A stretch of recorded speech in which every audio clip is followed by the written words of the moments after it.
Welcome to Chapter 15.1, Conquest in the Americas. In 1492, Christopher Columbus reached the Caribbean islands, now called the West Indies. Columbus' first meeting with Native Americans there began a reoccurring cycle of encounter, conquest, and death across the Western Hemisphere. Columbus first encountered the Taino people and claimed their land for Spain, taking prisoners back with him. A wave of Spanish conquistadors or conquerors followed. Ultimately, hundreds of Spanish overpowered millions of Native Americans, using superior weapons and horses. Unknowingly, the Spanish also brought diseases like smallpox, measles, and the influenza. This wiped out whole villages, and Native Americans had no immunity or resistance to these diseases. One of the earliest explorers, Hernán Cortés, reached Mexico in 1519 and moved towards the Aztec capital Tenochtitlan, and Cortés was aided by an Indian woman named Malinche, who helped him form alliances with the native peoples previously conquered by the Aztecs. The Aztec ruler, Montezuma, tried but failed to keep Cortés from coming to Tenochtitlan. Cortés later imprisoned Montezuma and compelled him to sign over lands and treasures to the Spanish. Cortés was driven out, but he returned in 1521 and he destroyed Tenochtitlan. Another Spanish adventurer, Francisco Pizarro, sought riches from Peru's Incan Empire. Pizarro reached Peru in 1532. The Incan ruler, Atahualpa, had just won a civil war or conflict between people of the same nation. Pizarro captured Atahualpa and demanded a huge ransom. This was paid, but Pizarro had the Incan ruler killed anyway. The Spanish forces overran the Incan lands, adding much of South America to the Spanish Empire. Pizarro was killed a few years later by a rival Spanish group. Spain's impact on the Americas was immense. The Spanish took vast fortunes of gold and silver out of South America and Central America, making Spain the greatest power in Europe. They opened sea routes that connected two hemispheres and opened an exchange of goods and people and ideas. However, they also brought diseases and death to the Native Americans. Many survivors converted to Christianity, seeking hope, and others, like the Mayan, resisted Spanish influence by preserving their own religions, language, and culture, and ultimately leaving their imprint on Latin America. All right, the Spanish saw the success of the Portuguese and they wanted a portion of the pie, and so when the opportunity came to send Christopher Columbus to see if he could find Asia going west, they grabbed it. And Christopher Columbus landed in the Caribbean islands, basically. And when he landed, he found a group of people there known as the Tianos, who were a very friendly and hospitable group of Native Americans that welcomed the Spaniards in, and at first at least, and tried to placate their demands for gold and other things. But the Spaniards were unwilling to accept that there was very little gold to be found in the Caribbean islands. And so the Tianos were shortly either put to work or killed or worked to death. And if you go today, it's almost impossible to find any Native Americans in the Caribbean islands. But let's see. One of the crew on one of those early voyages was a man named Bartolomé de las Casas. He had come with Christopher Columbus on his second voyage to the Caribbean, and when Bartolomé de las Casas saw the treatment that the Tianos Indians were receiving from the conquistadors, he decided to give up being a conquistador, and he became a priest, and he went as a missionary to the Tianos.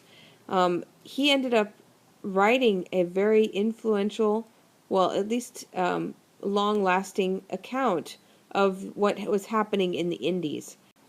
He named his work A Brief Account of the Destruction of the Indies, which was written in 1542.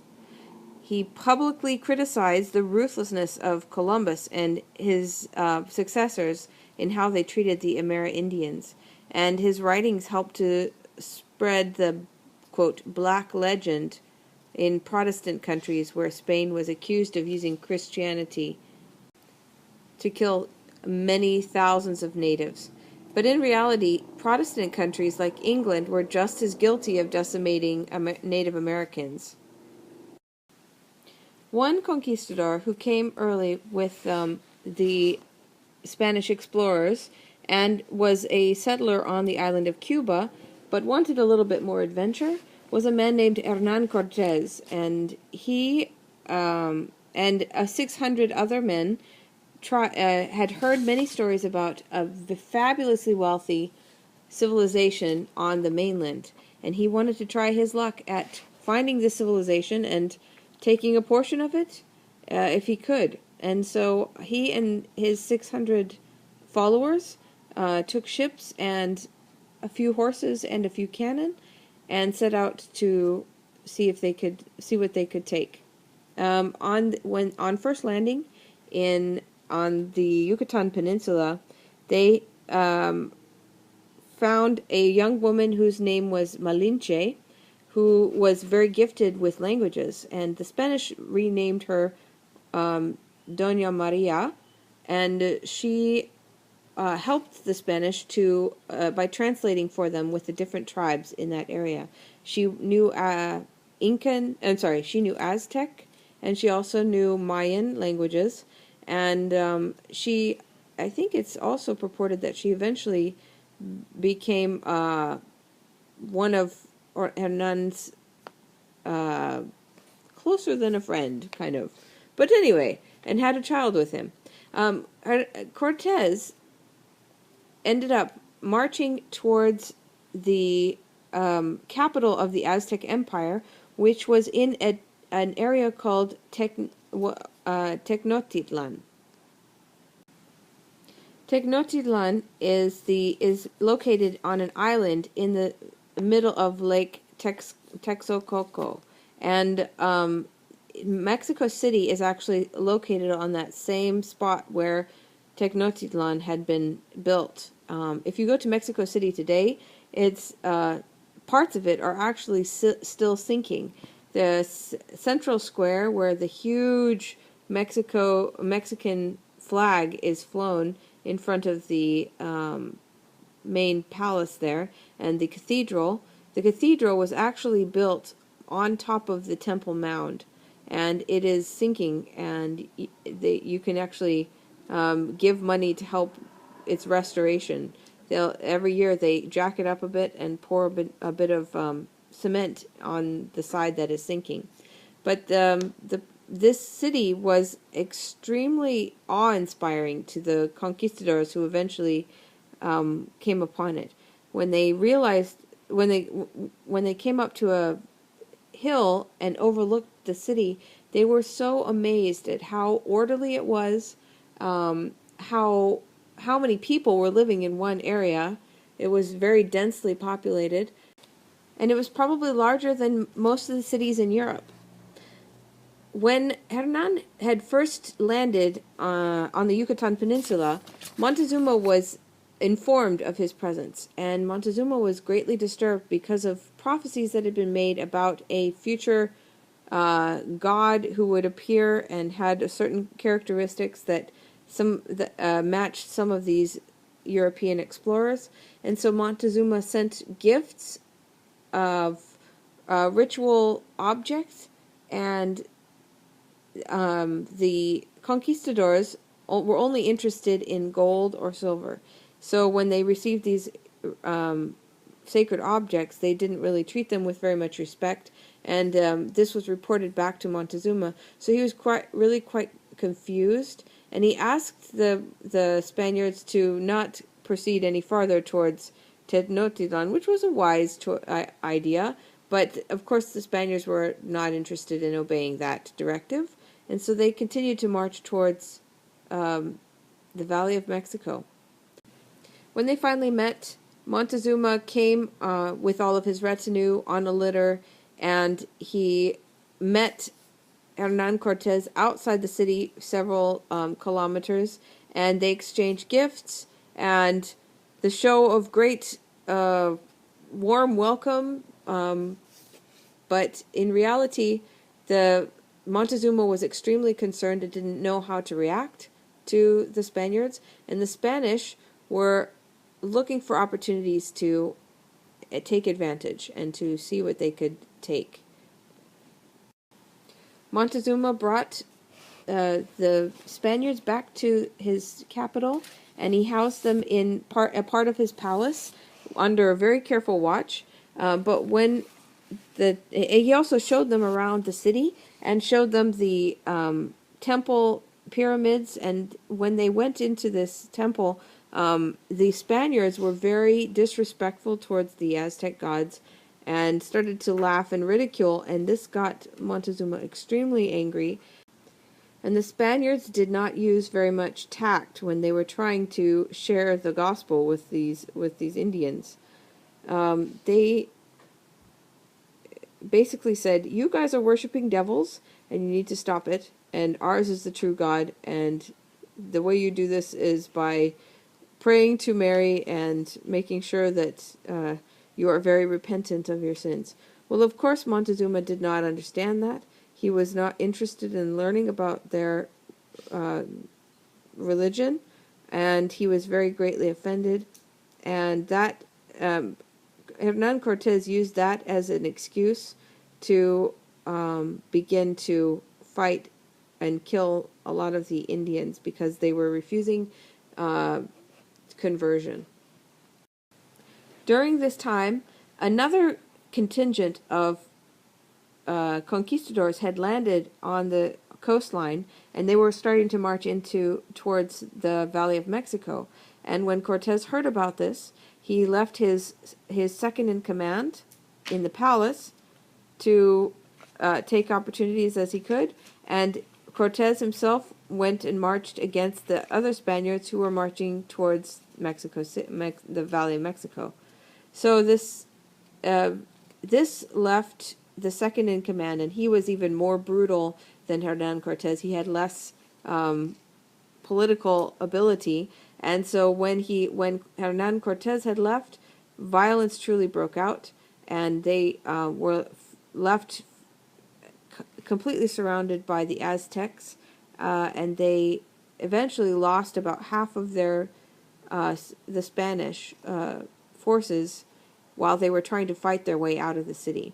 Hernan Cortez hears about this. He defeats the conquistadors that had come against him, and then he goes back with the ones who decide to change sides and be on his side, and they in turn attack the city again, and Montezuma is captured, and he is killed.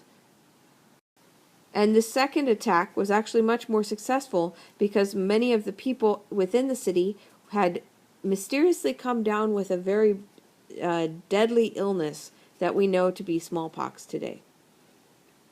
Well, news of this amazing takeover spread throughout the Caribbean and the rest of the Spanish Empire, and conquistadors everywhere were dreaming of the day when they could take over their own civilization just like Hernan Cortez.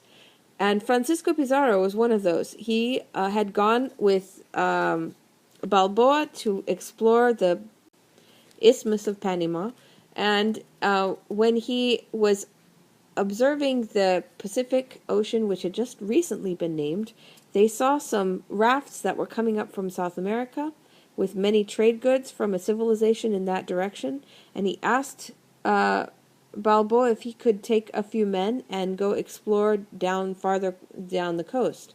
And Balboa said, "Yes, we will wait for a few weeks, but then if you do not return, we will leave without you." And so he and several of his, about 120 men went farther south, and they discovered that there was a huge civilization called the Incan civilization.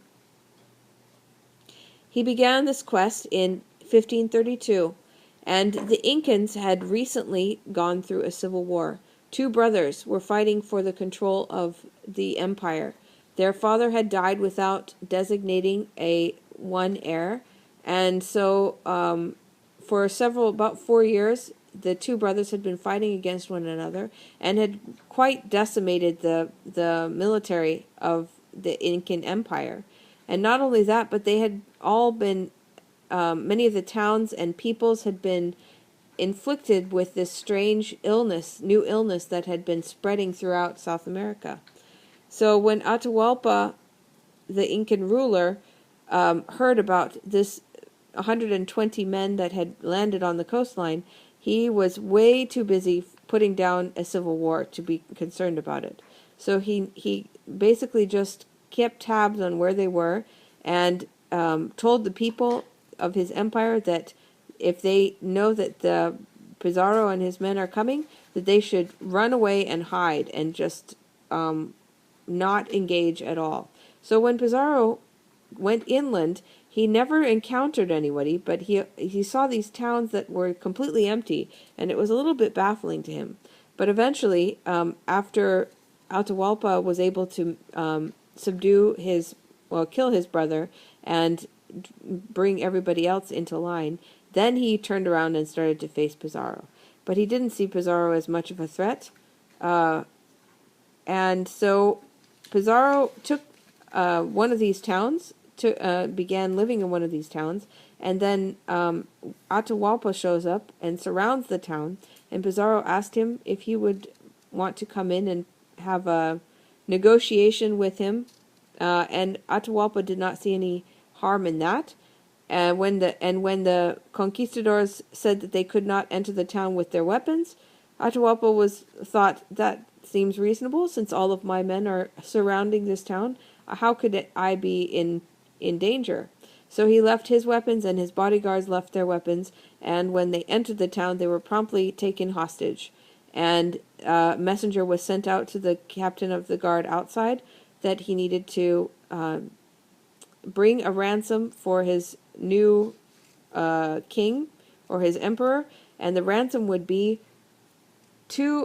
one room 30 feet by 30 feet, full to the top, and 9 feet tall, full of gold, and another 2 rooms of the same size, full of silver. And if the empire could fill those 3 rooms full of treasure, then they would release Atahualpa back to his people. And they had a year to do that. And so the soldiers went away with that directive. And the surprising thing is, they actually were able to acquire that much wealth. Tells you how incredibly wealthy this civilization was. But it was also extremely micromanaged, and without their leader, they were helpless. So Pizarro essentially beat the Incan Empire by simply cutting off the head, which was Atahualpa. When the treasure finally came in, Atahualpa had been held captive for a year, and throughout that time, Pizarro's priests had been talking with Atahualpa and trying to share the gospel with him and convert him. And one priest held up the Bible, a newly printed Bible, which had been printed on one of the Gutenberg's printing presses. Maybe not, I'm not sure. But anyway, the point is, he held it up and he said, "This is the word of God." And Atahualpa picked it up and listened, and there was no voices, no words. And so he threw it on the ground and he said, "I don't hear anything, your gods are silent." And the priest took that to be blasphemy and sentenced him to death, and they killed him in a terrible way called garroting, which means you strangle somebody with a wire.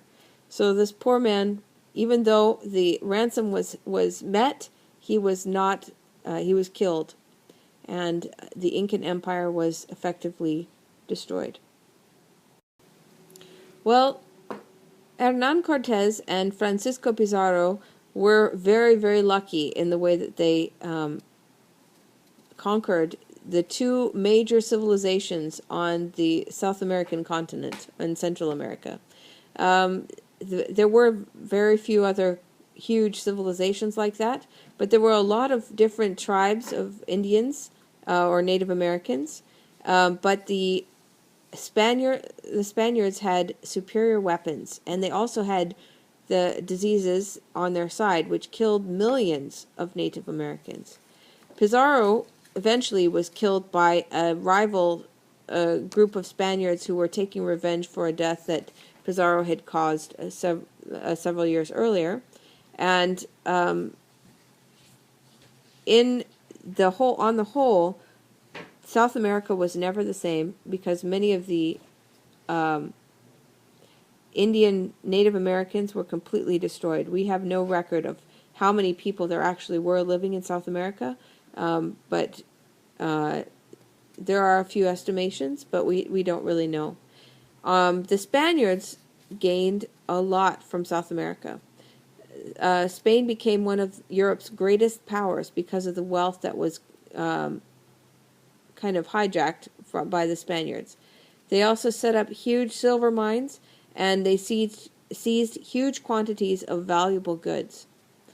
But the Native Americans lost quite a lot. A huge number of people were killed. They, even though they continued to fight against the Spanish, they never were able to mount an effective resistance. They also, however, gained some animals and plants that were helpful to their agriculture and population. So, especially beasts of burden like horses and cows were also introduced, and grain was introduced. So these other types of food and transportation helped the people of South America. But in return, Europe gained several things that they had never seen before. Squash and pumpkin, peppers, other types of grain like corn, the turkey, which had never been seen before, cacao, which is used in chocolate today, pineapples, gold, silver. A lot more things were probably transferred to Europe than were from Europe to South America. One of the big ones was potatoes. Potatoes were introduced into the European diet and caused the population of Europe to skyrocket. So, and there we have what we call the Columbian Exchange.